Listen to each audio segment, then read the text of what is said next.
الحمد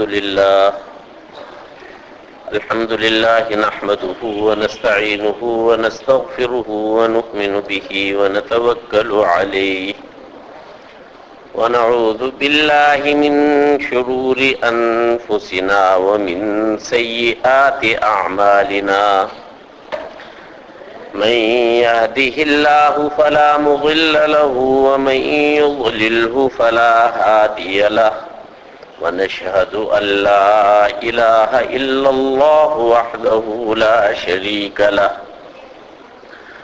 ونشهد أن سيدنا ومولانا محمدا عبده ورسوله صلى الله تعالى عليه وعلى آله وأصحابه وبارك وسلم تسليما كثيرا.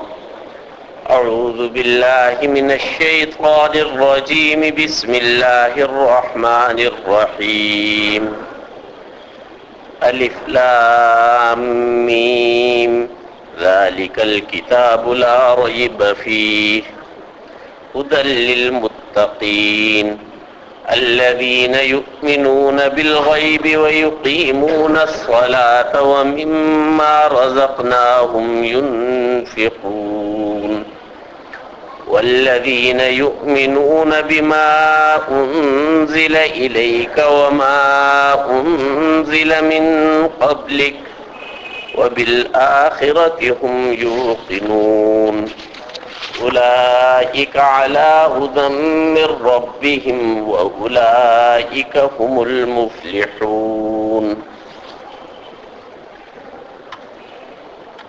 بزرگان محترم، برادران عزیز، اللہ سبحانہ و تعالی نے ارشاد فرمایا الف لام میم ذالک الکتاب، یہ وہی کتاب ہے لا ریب فیہ، اس میں کوئی شبہ نہیں، ہدی للمتقین، رہنمائی کرتی ہے فکر رکھنے والوں کی، الذین یؤمنون بالغیب، وہ جو ایمان رکھتے ہیں اندیکھے جہان پر، وَيُقِيمُونَ الصَّلَاةَ، اور نماز کو قائم کرتے ہیں، وَمِمَّا رَزَقْنَاهُمْ يُنْفِقُونَ، اور ہمارے عطا فرمائے ہوئے رزق میں سے خرچ کرتے ہیں. یہاں تک کہ مختصر تشریح عرض کی جا چکی ہے. ایک بات جو رہ گئی تھی بتلانے سے وہ آج تذکرہ کر دیتا ہوں. اللہ سبحانہ و تعالی نے قرآن کریم کی یہاں جو حیثیت بیان فرمائی وہ یہ کہ یہ ہدایت کرنے والی اور ہدایت دینے والی کتاب ہے فکر مندوں کے لیے جن کا ضمیر زندہ ہے اور جو اللہ سبحانہ و تعالی کو راضی رکھنا چاہتے ہیں. تو اصل جو قرآن کریم کی حیثیت ہے وہ بس یہی ہے کہ یہ کتاب ہدایت ہے. ہمارے اساتذہ فرمایا کرتے تھے کہ قرآن کریم کے اندر بعض جگہ قصے ایسا لگتا ہے ادھورے چھوڑ دیے گئے اور آدمی اب سوچتا ہے کہ نہ جانے آگے کیا ہوا ہوگا. اس کی سب سے آسان مثال ہے حضرت یوسف علیہ السلام کا اور زلیخا کا قصہ. لوگ کہتے ہیں کہ حضرت یوسف علیہ السلام کی زلیخا سے شادی ہوئی تھی، کچھ کہتے ہیں نہیں ہوئی تھی. قرآن نہ یہ بتلاتا ہے کہ ہوئی تھی، نہ یہ بتلاتا ہے کہ نہیں ہوئی تھی، بلکہ اس قصے کو ادھورا ہی چھوڑ دیا ہے. تو ہمارے اساتذہ اس موقع پہ فرمایا کرتے تھے کہ وجہ یہ ہے کہ قرآن کتاب ہدایت ہے، قرآن کتاب حکایت نہیں ہے. اس کا جو اصل مقصد ہے وہ ہدایت ہے. قصہ اور واقعہ مکمل طور پر بیان کرنا، حکایت کو پورا کرنا، یہ قرآن کا مقصد نہیں ہے. اسی طرح سے علماء نے فرمایا کہ قرآن سائنس کی کتاب بھی نہیں ہے کہ اگر کسی سائنسی مسئلے میں اختلاف ہو گیا ہو، کچھ لوگ ایک رائے کا اظہار کر رہے ہوں اور کچھ لوگ دوسری رائے کا اظہار کر رہے ہوں، اور ہم یہ سوچیں کہ قرآن کھولیں اور قرآن کریم کے اندر دیکھ لیں کہ قرآن کس کی بات کو صحیح قرار دیتا ہے، تو ظاہر ہے کہ یہ قرآن کریم کے مقصد کے خلاف اس کا استعمال ہوگا، اور جو بات معلوم ہوگی وہ کوئی یقینی حیثیت نہیں رکھے گی، اس لیے کہ قرآن کریم ان چیزوں کا فیصلہ کرنے کے لیے نہیں آیا۔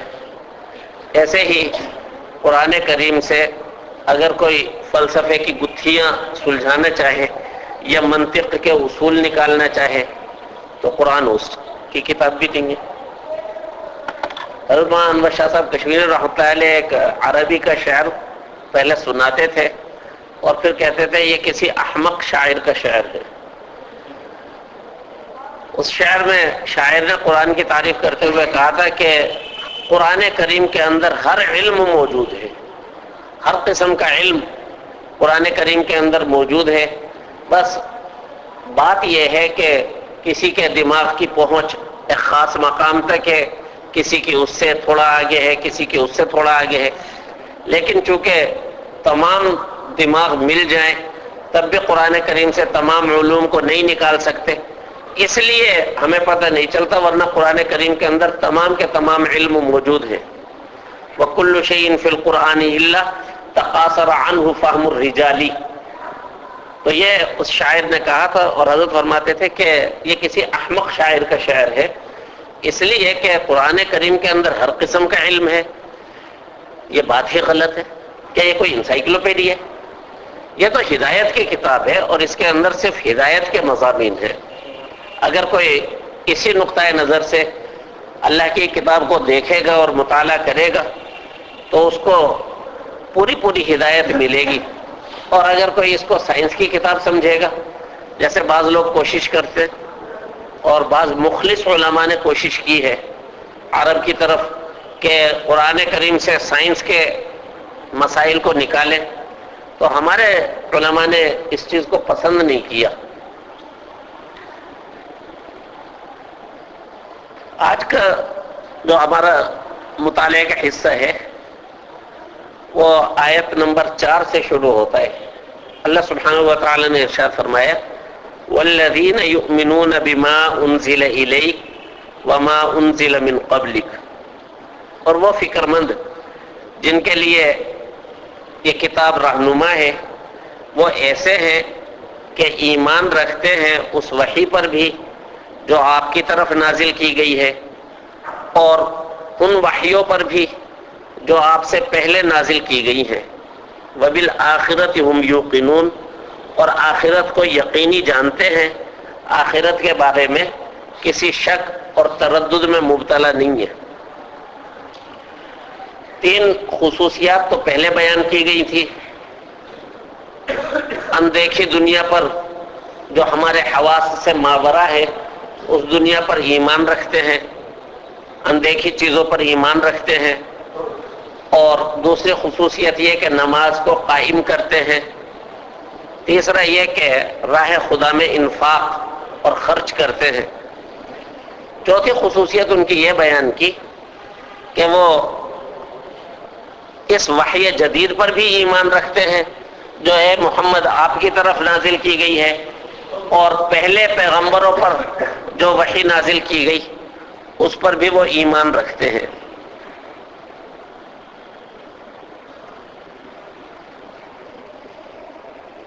دیکھیے، میں نے ابتدا میں عرض کیا تھا کہ قرآن کریم کا ایک تو مفہوم عام ہے کہ قرآن کو جہاں سے بھی کھولیں سراپا ہدایت ہے اور ہدایت کے مضامین ملتے ہیں، اور ایک اس کا باربط مفہوم ہے۔ تو سورہ بقرہ یہود کے بارے میں زیادہ واضح موقف کو لے کر آئی ہے، تو یہاں جو 3 طبقوں کا ذکر کیا گیا ہے نا، کافر اور مسلمان اور منافق، تو یہ 3 طبقے بھی خاص مفہوم کے اعتبار سے اگر ہم دیکھیں تو یہودیوں میں موجود تھے۔ مثلا کچھ یہودی ایسے بھی خوش نصیب تھے کہ جو پچھلی کتاب پر بھی ایمان رکھنے والے تھے، اور جب حضرت محمد الرسول اللہ صلی اللہ علیہ وآلہ وسلم دین اسلام کی روشنی لے کر آئے تو انہوں نے اس چیز کو بھی اپنی خوش نصیبی سمجھا اور پوری خوش دلی کے ساتھ حضرت رسول اللہ صلی اللہ علیہ وآلہ وسلم کی خدمت میں حاضر ہو کر مشرف بہ اسلام ہوئے. جیسے حضرت عبداللہ ابن سلام رضی اللہ تعالیٰ عنہ، یہ یہود کے بڑے عالم تھے، اور حضور اکرم صلی اللہ علیہ وآلہ وسلم جب مدینہ طیبہ تشریف لائے تو یہ آپ کی خدمت میں حاضر ہوئے، اور جب علامات بالکل واضح دیکھی تو اسلام قبول کر لیا. بہت بڑے عالم تھے، اور جب یہ ایمان لائے تو انہوں نے رسول اللہ صلی اللہ علیہ وآلہ وسلم سے خواہش ظاہر کی کہ اے اللہ کے رسول، یہودی آپ کے پاس کچھ آئیں تو آپ انہیں میرے بارے میں نہ بتلائیے گا، بلکہ مجھے چھپا دیجئے اور پھر ان سے میرے بارے میں پوچھئے کہ میں کیسا آدمی ہوں. جب وہ اپنی رائے کا اظہار کر دیں گے پھر میں ان کے سامنے آؤں گا اور میں اعلان کروں گا کہ مسلمان ہو چکا ہوں اور میں نے کلمہ پڑھ لیا ہے. چنانچہ حضرت عبداللہ ابن سلام چھپ گئے. یہودی جو اس وقت کے نامور یہودی تھے، ابن سوریہ وغیرہ، وہ آئے. رسول اللہ صلی اللہ علیہ وآلہ وسلم نے ان سے پوچھا کہ عبداللہ ابن سلام، ان کا پرانا نام تھا حسین سواد سے، وہ تمہارے درمیان کیسی حیثیت رکھتے ہیں؟ انہوں نے کہا جی بہت بڑے عالم ہیں، توریت کے حافظ ہیں، اور ان کے یہ اوصاف ہیں اور یہ اوصاف ہیں. جب انہوں نے تعریف کی تو حضرت عبداللہ ابن سلام آڑ سے نکل کر سامنے آئے اور فرمایا اشہد ان لا الہ الا اللہ واشہد ان محمدا عبدہ ورسولہ. انہوں نے کہا یہ جھوٹے ہیں اور جھوٹ بولتے ہیں اور ان کے اندر یہ خامی ہے اور یہ خامی ہے. حضرت عبداللہ ابن سلام نے رسول اللہ صلی اللہ علیہ وآلہ وسلم سے عرض کیا کہ جی اس لیے میں نے چاہا تھا کہ پہلے آپ ان سے میرے بارے میں پوچھ لیجئے. اور ایسا خوش نصیب کافی ہے. حضور صلی اللہ علیہ وآلہ وسلم کی حیات طیبہ میں حضرت کعب القرظی، وہ بھی یہود میں سے تھے، ایمان لائے، اور ایسے ہی حضور صلی اللہ علیہ وآلہ وسلم کی وفات کے بعد یہود کے بہت ہی بڑے عالم کعب احبار، وہ ایمان لائے. حبر کہتے ہیں یہودیوں کے بڑے عالم کو، جسے ربائی بولتے، اور حبر کی جمع ہے احبار. تو حضرت کعب ایک آدمی تھے لیکن انہیں حبر نہیں کہا جاتا تھا بلکہ انہیں کعب احبار کہتے تھے، وہ بھی ایمان لائے. تو یہود میں ایک طبقہ چاہے چھوٹا سا تھا چاہے مختصر تھا، لیکن ایسا تھا کہ وہ بڑی خوش دلی سے ایمان لائے تھے. اور ایک طبقہ یہود کا ایسا تھا جنہوں نے ڈٹ کر مخالفت کی تھی اور بالکل بھی حضور صلی اللہ علیہ وآلہ وسلم کی دعوت کو قبول نہ کیا تھا، جیسے کعب بن اشرف، جیسے سلام بن ابی الحقیق اور دوسرے یہودی، کہ یہ بالکل ایمان نہیں لائے تھے اور انہوں نے رسول اللہ صلی اللہ علیہ وآلہ وسلم کی دعوت کا بڑی ڈھٹائی کے ساتھ مقابلہ کیا تھا اور انکار کیا تھا، سرکش یہودی.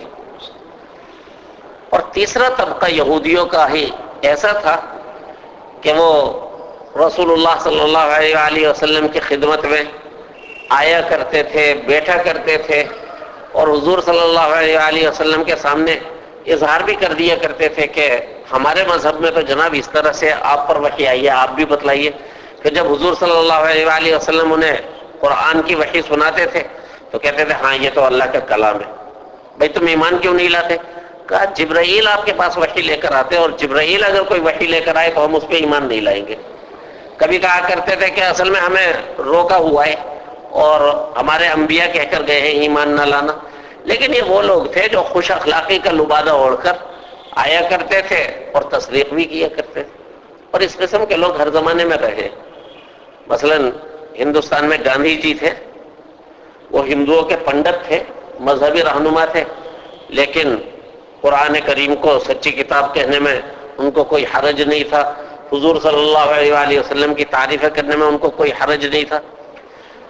اب آج کل دور بدل گیا، اس کو منافقت کی بجائے اس کو کہتے ہیں روشن خیالی اور خوش اخلاقی. تو یہ روشن خیال اور خوش اخلاق یہودی، ان کو قرآن نے منافق قرار دیا ہے۔ یہ تین طبقے یہودیوں کے علاوہ عام میں بھی تھے، مثلا پکے مسلمان جیسے حضرت ابوبکر رضی اللہ تعالیٰ عنہ، پکے کافر جیسے ابو جہل، اور منافق جیسے عبداللہ ابن ابی، تو یہ عام مسلمانوں میں بھی تھے، اور یہی تین طبقے یہودیوں کے اندر بھی تھے۔ تو یہاں ان تین طبقوں کا ذکر کیا جا رہا ہے، لیکن جیسے میں نے ابتدا میں عرض کیا کہ سورہ بقرہ کا موضوع امت محمدیہ کے لیے یہ بیان کرنا ہے کہ تمہیں بہترین امت کا منصب دیا جا رہا ہے، اور یہود کو اس منصب سے معزول کیا جا رہا ہے، بنو اسرائیل کو اس منصب سے معزول کیا جا رہا ہے۔ تو گفتگو زیادہ تر سورہ بقرہ میں یہود کے بارے میں، تو مناسب ہوگا اور بات سمجھنے میں آسانی ہوگی اگر ہم یہ سمجھیں کہ سورہ بقرہ میں یہ جو تین طبقے بیان کیے جا رہے ہیں نا، پکے مسلمان، پکے کافر اور منافق، یہ تینوں طبقے بھی یہودیوں کے ہی ہیں۔ مثلا یہاں کہا جا رہا ہے اور فکر رکھنے والے یہ وہ لوگ ہیں جو ایمان رکھتے ہیں اس وحی پر بھی جو آپ کی طرف نازل کی گئی ہے، اور اس وحی پر بھی جو آپ سے پہلے نازل کی گئی ہے، جیسے حضرت عبداللہ ابن سلام کہ ان کا پچھلی وحیوں پر بھی ایمان تھا، توریت پر اور زبور پر بھی، اور پھر وہ ایمان لائے تھے حضرت محمد رسول اللہ صلی اللہ علیہ وآلہ وسلم کی طرف نازل کی جانے والی وحی پر بھی۔ حضور اکرم صلی اللہ علیہ وآلہ وسلم نے اپنے ایک ارشاد میں فرمایا کہ اہل کتاب میں سے جو پہلی کتابوں پر بھی سچے دل سے ایمان لائے اور پھر مجھ پر بھی سچے دل کے ساتھ ایمان لائے، تو یہ لوگ قیامت کے دن دوہرے اجر کے مستحق ہوں گے۔ ایک اجر ان کو ملے گا پچھلی کتابوں پر ایمان رکھنے کی وجہ سے، اور پھر ایک اجر ملے گا میری تصدیق کرنے کی وجہ سے۔ ایمان، اب یہاں ایمان کو تھوڑا سا سمجھ لیجئے کہ ایمان کسے کہتے ہیں۔ ایمان کہتے ہیں کسی کی بات کی تصدیق کرنا، اس پر اعتماد کرتے ہوئے۔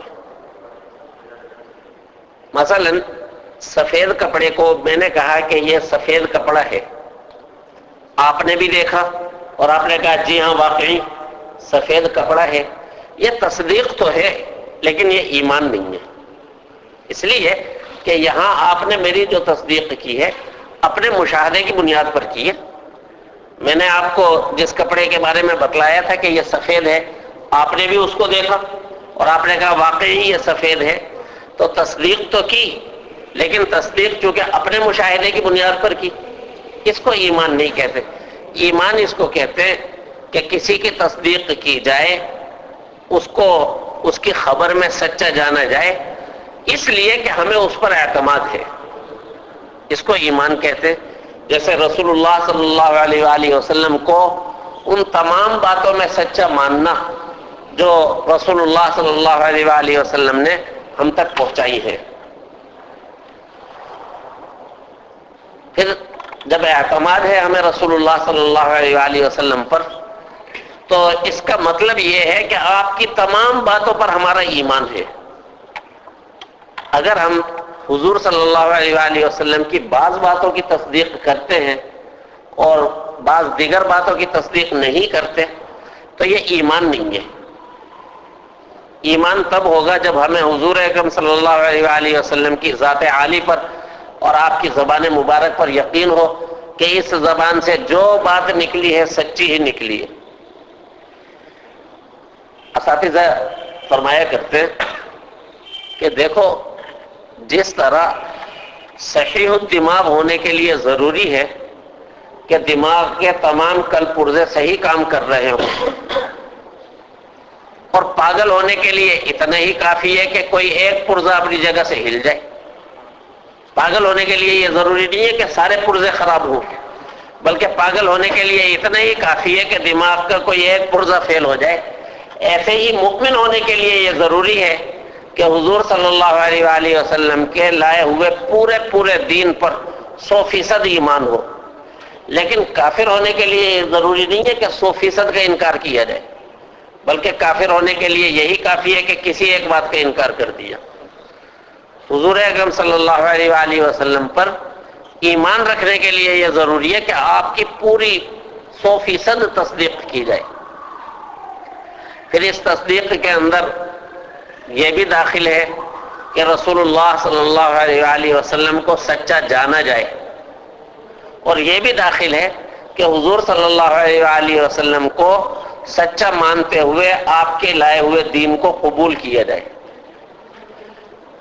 یہودیوں میں سے جو علماء تھے وہ رسول اللہ صلی اللہ علیہ وآلہ وسلم کی سچائی کو اچھی طرح سے جانتے تھے.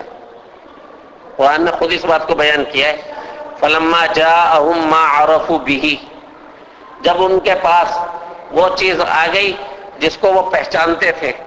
ایسے قرآن کریم میں ایک مقام پر آیا ہے وَجَحَدُوا بِهَا وَاسْتَيْقَنَتْهَا أَنفُسُهُمْ، انہوں نے اس چیز کو جھٹلا دیا حالانکہ ان کے دل اس پر یقین کیے ہوئے ہیں. تو یہودیوں کو حضور صلی اللہ علیہ وآلہ وسلم کی سچائی کا پورا یقین تھا، لیکن حضور صلی اللہ علیہ وآلہ وسلم کو سچا جاننے کے باوجود اس سچائی کو دل سے قبول نہیں کیا، اس لیے انہیں کافر ہی کہا جائے گا، وہ مسلمان نہیں ہے. ابو طالب حضور صلی اللہ علیہ وآلہ وسلم کے مہربان چچا، جنہوں نے حضور اکرم صلی اللہ علیہ وآلہ وسلم کا سرد و گرم ہر قسم کے حالات میں ساتھ دیا، رسول اللہ صلی اللہ علیہ وآلہ وسلم کو سچا جانتے تھے. حضور صلی اللہ علیہ وآلہ وسلم ان کے پاس اس وقت تشریف لے گئے جب ان کی زندگی کے آخری لمحات چل رہے تھے، اور حضور اکرم صلی اللہ علیہ وآلہ وسلم کی شدید دلی خواہش تھی کہ ابو طالب ایمان لے آئیں. اس موقع پر چچا سے رسول اللہ صلی اللہ علیہ وآلہ وسلم نے درخواست کی کہ آپ کلمہ پڑھ لیجئے. انہوں نے صاف کہا کہ میں جانتا ہوں تم سچے ہو، لیکن مجھے اندیشہ یہ ہے کہ اگر میں نے کلمہ پڑھ لیا تو قریش کہیں گے کہ بوڑھا مرتے وقت اپنے باپ دادا کے دین کو چھوڑ گیا. اور اس موقع پہ اس نے بڑا عجیب جملہ کہا، بہت ہی ڈرا دینے والا، بہت ہی مکروہ جملہ ابو طالب نے کہا. اس نے کہا آثرت النار علی العار، کہ برادری میں ذلیل ہونے کے مقابلے میں مجھے جہنم کی آگ قبول ہے. جہنم کی آگ مجھے پسند ہے، لیکن مجھے یہ پسند نہیں ہے کہ میں برادری میں ذلیل ہو جاؤں. عار کے مقابلے میں نار کو پسند کرتا ہوں. انتقال ہو گیا. حضرت علی رضی اللہ تعالیٰ عنہ بیٹے تھے ابو طالب کے، لیکن انہوں نے حضور اکرم صلی اللہ علیہ وآلہ وسلم سے عرض کیا اے اللہ کے رسول اب اس بوڑھے کا کیا کرنا ہے؟ رسول اللہ صلی اللہ علیہ وآلہ وسلم نے فرمایا کہ کچھ بھی نہیں، گڑھا کھودو اور اس گڑھے میں دفن کر دو. چنانچہ ایسے ہی ہوا، نہ نماز جنازہ ہوئی نہ ہی دعائے مغفرت کی بعد میں اجازت رہی، اجازت بھی ختم ہو گئی. تو ایمان لانے کا مطلب صرف یہ نہیں ہے کہ سچا جانے، سچا جانے اور پھر اس سچائی کو دل و جان سے قبول بھی کرے. تو یہاں کہا گیا ایمان رکھتے ہیں اس وحی پر بھی جو آپ کی طرف نازل کی گئی ہے، قرآن کو سچا جانتے ہیں اور اس سچائی کو دل و جان سے قبول کرتے ہیں، اور ان وحیوں پر بھی ایمان رکھتے ہیں جو آپ سے پہلے نازل کی گئی تھی. ہمارا تمام انبیاء کی نبوت پر ایمان ہے. جتنے بھی اللہ سبحانہ و تعالیٰ کے سچے پیغمبر تشریف لائے اس دنیا میں، ہمارا ان تمام پر ایمان ہے. لیکن جس طرح سے ہمارا تمام پر ایمان ہے، اسی طرح ہمارا یہ عقیدہ بھی بالکل واضح ہے کہ عمل صرف رسول اللہ صلی اللہ علیہ وآلہ وسلم کی شریعت پر کیا جائے گا.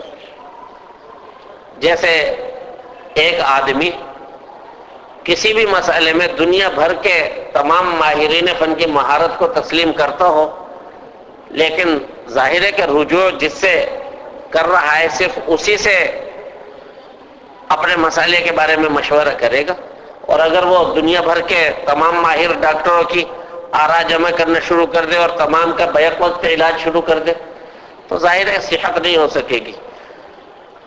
ہمیں باقی انبیاء کی سچائی کا پتہ کہاں سے چلا؟ رسول اللہ صلی اللہ علیہ وآلہ وسلم ہی سے۔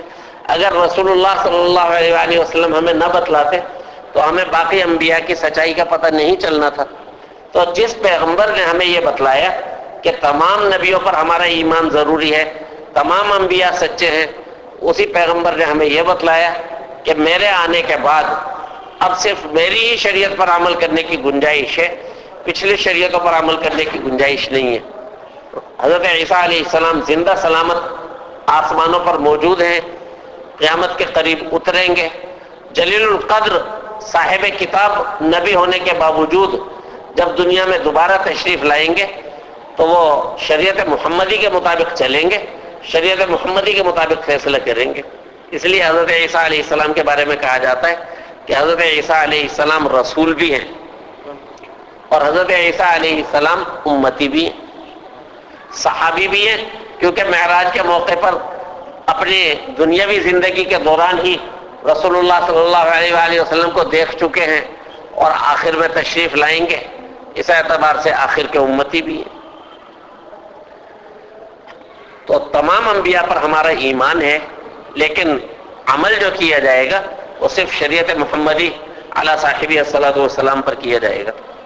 اسی طرح سے یہ بھی سمجھ لینا چاہیے کہ ہمارا تمام انبیاء کی وحیوں پر ایمان ہے، لیکن ان وحیوں پر جو واقعی تحریف سے پاک انبیاء پر نازل ہوئی تھی۔ لیکن جہاں تک موجودہ آسمانی کتابوں کا تعلق ہے جو عیسائیوں کے پاس یا یہودیوں کے پاس موجود ہیں، تو بے شمار دلائل سے یہ بات ثابت ہو چکی کہ عیسائیوں اور یہودیوں نے اپنی ان کتابوں کو تحریف سے آلودہ کر دیا، اپنی طرف سے ان میں بہت ساری باتیں شامل کر دی۔ لہذا اب جو تورات یا انجیل یا عہد نامہ قدیم یا عہد نامہ جدید کے نام سے بازاروں میں کتابیں ملتی ہیں، تو ان کتابوں کی حیثیت نہ کتاب اللہ کی ہے، نہ ان کتابوں کی حیثیت احادیث کی ہے، نہ ہی ان کتابوں کی مدد سے دین کے کسی مسئلے میں رہنمائی لی جا سکتی ہے۔ ہاں، ان کی حیثیت تاریخی کتابوں کی ہے، اور بعض مقامات قرآن کریم کے ایسے ہیں کہ ان کو حل کرنے کے لیے اگر ان کتابوں کو دیکھ لیا جائے تو کوئی حرج نہیں ہے۔ مثلا ہم یہ جاننا چاہیں کہ حضرت ابراہیم علیہ السلام کا اور حضرت یعقوب علیہ السلام کا آپس میں کیا رشتہ تھا، اور ہم نے توریت اٹھائی اور اس سے ہمیں پتہ چل گیا کہ یہ دادا اور پوتے ہیں، تو ٹھیک ہے، اتنی بات وہاں سے دیکھ لینے میں کوئی حرج نہیں ہے۔ لیکن ان تحریف شدہ کتابوں سے کوئی مسئلہ تلاش کرنا وہ جائز نہیں ہے۔ حضرت عمر فاروق رضی اللہ تعالیٰ عنہ ایک مرتبہ توریت کے کچھ اوراق اٹھا کر لائے اور رسول اللہ صلی اللہ علیہ وآلہ وسلم کی خدمت میں حاضر ہوئے، بہت پرجوش ہو کر آئے تھے اور انہیں اندازہ نہ ہو سکا، بیٹھے اور کہا اے اللہ کے رسول، یہ توریت میں کچھ باتیں لکھی ہوئی تھی وہ میں آپ کو سناتا ہوں، اور باتیں سنانا شروع کر دی۔ حضرت ابو بکر صدیق رضی اللہ تعالیٰ عنہ نے مزاج شناس رسول ہیں، رسول اللہ صلی اللہ علیہ وآلہ وسلم کے چہرہ انور کی طرف دیکھا اور حضرت عمر سے کہا کہ اے عمر، حضور صلی اللہ علیہ وآلہ وسلم کا چہرہ دیکھو۔ حضرت عمر رضی اللہ تعالیٰ عنہ نے فوراً ہاتھ جوڑے اور کہا میں اللہ سے اور حضور اکرم صلی اللہ علیہ وآلہ وسلم کے غصے سے اللہ کی پناہ چاہتا ہوں، معافی مانگی۔ رسول اللہ صلی اللہ علیہ وآلہ وسلم نے فرمایا کہ کیا میں تمہارے پاس کتاب ہدایت لے کر نہیں آ گیا؟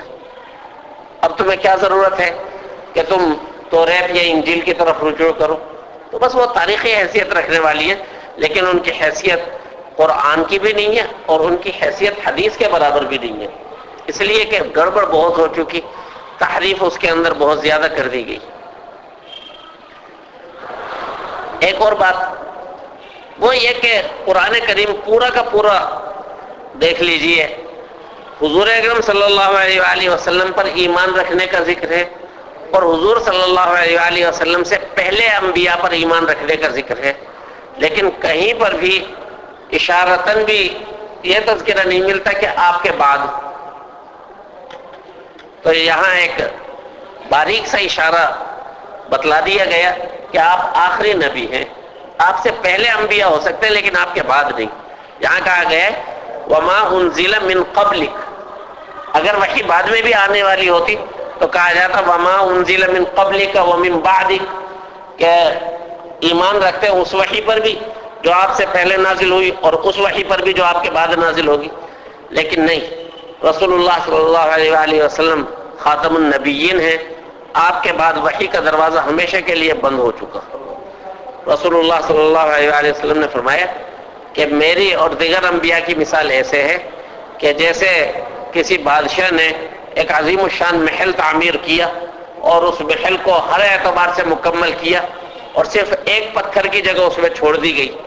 اب لوگ آتے ہیں اور پورے محل کو دیکھتے ہیں اور وہ کہتے ہیں کہ صرف ایک پتھر لگے گا تو یہ محل مکمل ہو جائے گا، پھر اس کے اندر مزید کسی تعمیر کی ضرورت نہ رہے گی.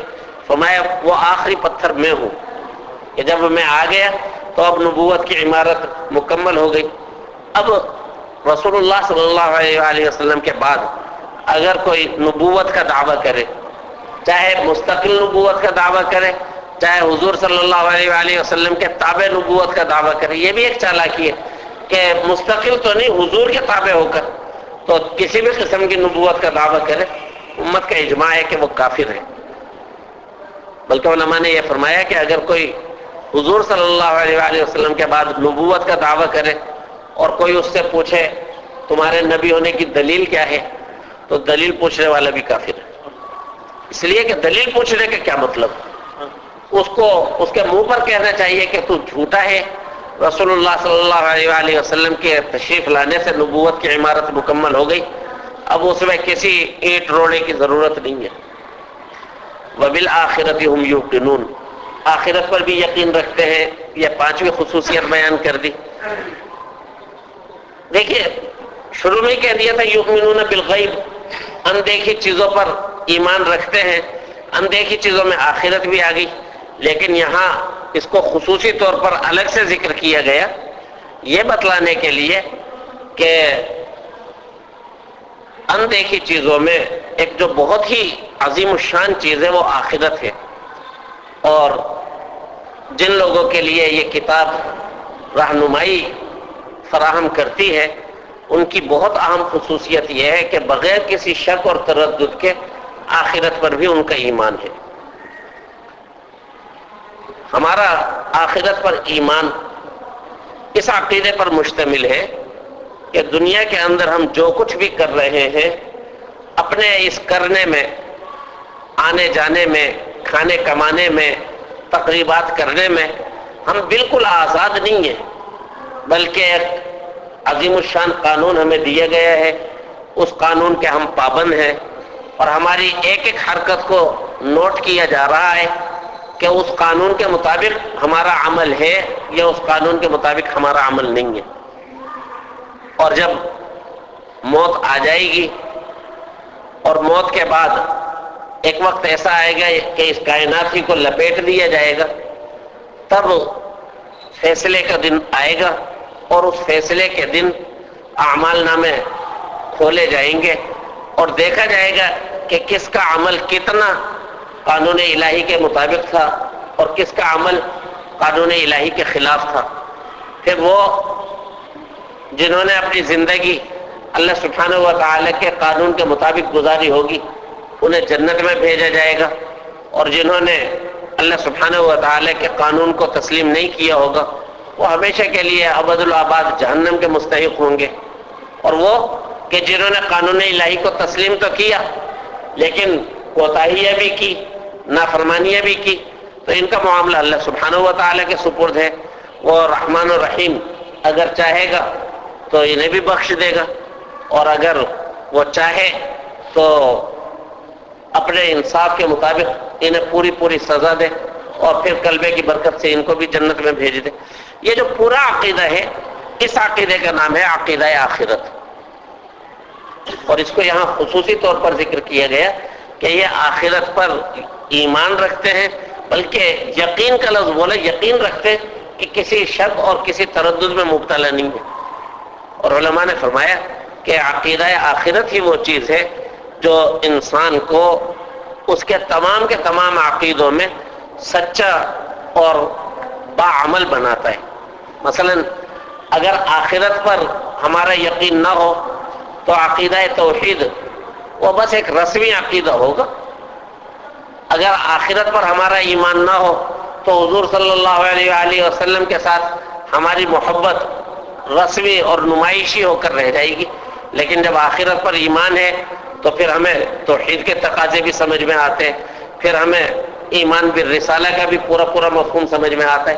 تو یہ حقیقت میں اساسی عقائد میں سے ہے, اور اسی کی بدولت ہمارا عقیدہ توحید بھی روبہ عمل ہوتا ہے, اور اسی کی بدولت ایمان بالرسالت کے تقاضے بھی پورے ہوتے ہیں. اللہ سبحانہ و تعالی عمل کی توفیق عطا فرمائے. اللہ سبحانہ و تعالی اس کتاب کا سچا نور ہمیں عطا فرمائے.